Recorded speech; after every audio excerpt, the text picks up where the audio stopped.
Good evening and welcome to the Business Day. I'm Anthony Lugg. The Bank of Jamaica, BOJ, and the Jamaica Bankers Association say they're working closely to restore access to cash and other banking services in areas hardest hit by Hurricane Melissa. The BOJ says critical payment systems, including its real-time gross settlement RTGS system, remain operational. To this end, the central bank has suspended fees charged to banks for fund transfers through the RTGS and expects the benefit to be passed on to customers.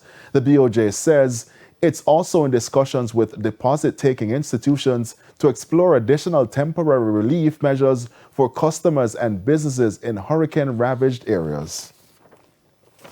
And some businesses in Santa Cruz, St. Elizabeth are preparing to reopen, but as you'll hear in this report, it's proving to be costly.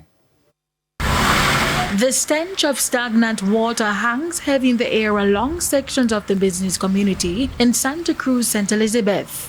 What was once a bustling business strip now sits under a film of brown, murky water.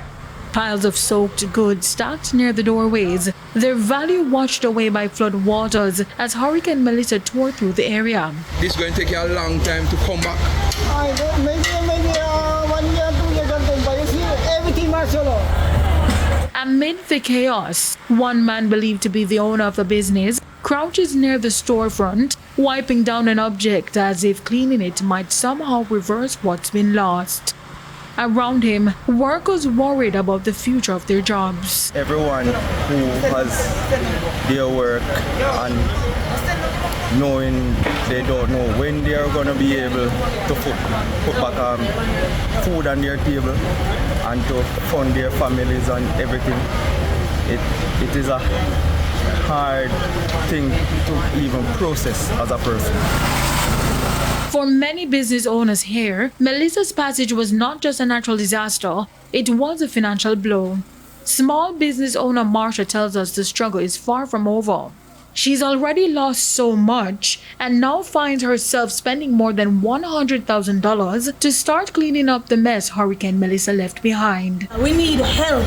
My 2-door leak off, the water come 4 feet high, me lose my 2 computers, all my cigarettes, all my phone cards.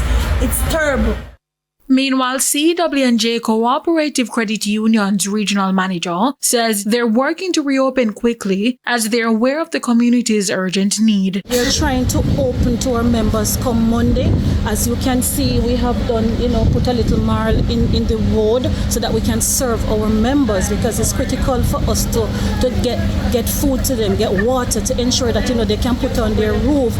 However, Mays Hales, regional manager for JTA Cooperative Credit Union, says it's a different story. There's still no clear timeline for when operations will resume. Every section, it's just, even the fridge, everywhere the mud is, it is catastrophic inside here. I don't know when we'll get back together, but we're going to try. We're going to try. Antonia Atkinson, TVJ News. To some currency trading now. Foreign exchange trading ended with banks and cambios selling the American dollar for an average $161.38. The Canadian dollar is being sold for $115.20. The pound is going for $214.32, while the euro is selling for an average $190.61.